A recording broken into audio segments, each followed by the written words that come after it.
నల్గొండకు వెళ్దాం. ఉత్కంఠాపూర్లో నల్గొండ ఎమ్మెల్సీ స్థానాన్ని కాంగ్రెస్ కైవసం చేసుకుంది. కాంగ్రెస్ అభ్యర్థి కోమటిరెడ్డి రాజగోపాల్ రెడ్డి టీఆర్ఎస్ అభ్యర్థి తేరా చిన్నపరెడ్డిపై గెలుపొందారు.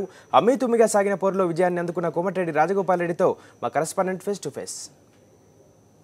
విజయం అని చెప్పవచ్చు. హోరాహోరీగా కొనసాగిన ఈ ఎన్నికల్లో కాంగ్రెస్ పార్టీ విజయం సాధించని చెప్పవచ్చు. మంత్రి ఇక్కడ జగదీష్ రెడ్డి కూడా ఏకతాటిపై నిలిచి గెలవాలన్నప్పటికీ కూడా కోమటిరెడ్డి సోదరులు మరోసారి సత్తా చాటారని చెప్పవచ్చు. ఎన్నో అధికార క్యాంపులు నిర్వహించినప్పటికీ గెలిచిన అభ్యర్థి కోమటిరెడ్డి రాజగోపాల్ రెడ్డి మనతో ఉన్నారు. సార్, వాళ్ళు చూసినట్లయితే కాంగ్రెస్ శ్రేణులంతా కూడా ఏకతాటిపైకి వచ్చి గెలుపొందిందండి. ఈ విజయాన్ని ఎలా పొంది?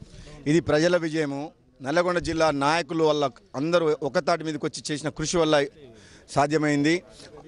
ఈరోజు కాంగ్రెస్ పార్టీ సంఖ్యాపరంగా తక్కువ ఉన్నా సరే స్థానిక ప్రజాప్రతినిధులు ఎక్కువ గెలిచింది కాంగ్రెస్ పార్టీ కాబట్టి వాళ్ళు కొన్ని ఒత్తిళ్ల వల్ల పార్టీ మారినా కానీ కాంగ్రెస్ పార్టీ అభిమానంతో మళ్ళీ ఓట్లేసి టీడీపీ, బీజేపీ, సిపిఎం, సిపిఐ నాయకులు కూడా చాలామంది ప్రభుత్వానికి వ్యతిరేకంగా పోరాటం చేస్తున్న కాంగ్రెస్ పార్టీగా అభ్యర్థినైన నాకు ఓటేసి గెలిపించినందుకు ధన్యవాదాలు తెలియజేస్తూ ఈ గెలుపుతో నల్లగొండ జిల్లాలో రౌడీజం చేస్తున్న టీఆర్ఎస్ నాయకులకు అడ్డుకట్ట వేస్తాం. మా కాంగ్రెస్ పార్టీ కార్యకర్తలు మనోధైర్యం నింపి గెలుపు 2019 ఎన్నిక దోహదపడుతుంది.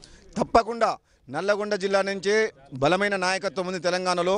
రాబోయే రోజుల్లో తప్పకుండా ఇది సెమీఫైనల్స్ కింద భావించండి. మీరు గతంలో పీసీసీ చీఫ్ ఉత్తమ్ కానీ జానారెడ్డి కానీ కొన్ని వర్గ విభేదాలు ఉన్నాయి. ఈ గెలుపుతోటి అందరూ కూడా ఏకతాటిపైకి వచ్చి ఈ ఎన్నికల కంటే ముందే మేము అందరం కూర్చొని మాట్లాడుకొని కలిసికట్టుగా ముందుకు పోవాలని చెప్పి మేము నిర్ణయం చేసుకోవడం జరిగింది. అందులో భాగంగానే ఈరోజు నా గెలుపు కోసం ప్రతి ఒక్కరు కృషి చేసిండ్రు. రాబోయే రోజుల్లో కూడా మా జిల్లా కాంగ్రెస్ నాయకులు అందరం కూడా కూర్చొని మాట్లాడుకొని ఏకైక లక్ష్యం 2019లో కాంగ్రెస్ పార్టీని అధికారంలోకి తీసుకురావడం అనే ఒక లక్ష్యంతో మేము ముందుకు పోతాం తప్ప ఇంకా మొదటి నుంచి కూడా చెప్తున్నారు సోనియా గాంధీకి రుణం తీర్చుకుంటే కానుకగా ఇస్తాయి గెలుపున్నారు. మీరే విధంగా ఇది నిజంగా మేము ఆ రోజు తెలంగాణ ఇచ్చిన తర్వాత కూడా ఓడిపోవడం చాలా బాధాకరం. ఈరోజు ఈ గెలుపుతోటి నల్లగొండ జిల్లాలో ఇద్దరు మంచి గొప్ప నాయకులు ఉన్నారు, అంటే మంచి పదవులలో ఉన్నారు. పీసీసీ ప్రెసిడెంటు, సిఎల్పి లీడరు, ఇటు కోమటిరెడ్డి బ్రదర్సు, ఇక్కడ గుత్తా సుఖేంద్ర, బలమైన నాయకులు. అంటే స్ట్రాంగ్గా మేము ఎప్పుడు నిరంతరం 24 గంటలు కాంగ్రెస్ పార్టీ గురించి ఆలోచిస్తాం, పార్టీ జిల్లా అభివృద్ధి గురించి ఆలోచించే వాళ్ళం. ఎన్నికల్లో మీ సోదరుడు కూడా ఒక సవాల్ ఇస్తాడు, నేను ఓడిపోతే రాజకీయ సన్యాసం తీసుకుంటా, సీఎం కేసీఆర్ రిజైన్ చేస్తారని చెప్పారు కదా, మీరేమంటారు?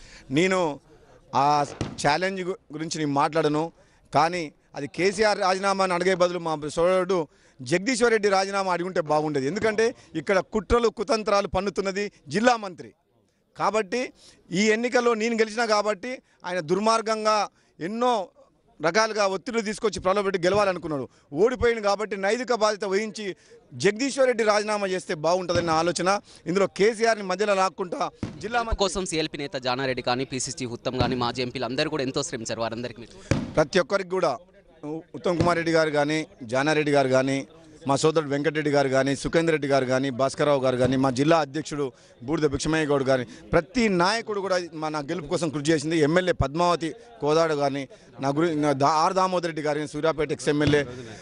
ఈ విజయాన్ని మొత్తం సోనియా గాంధీకి కానుకగా ఇస్తామని మాజీ ఎంపీ రాజగోపాల్ రెడ్డి చెప్తున్నారు. మొత్తం కూడా కాంగ్రెస్ పార్టీ సమిష్టిగా గెలుపొందని, ఇది సమిష్టి విజయమని, 2019 ఎన్నికల్లో కూడా కాంగ్రెస్ పార్టీ గెలిచి తీరుతుందని ఎమ్మెల్సీగా ఎన్నికైన రాజగోపాల్ రెడ్డి ధీమా వ్యక్తం చేస్తున్నారు. వీడియో శ్రీనివాస్తో రమేష్, సాక్షి టీవీ, నల్గొండ.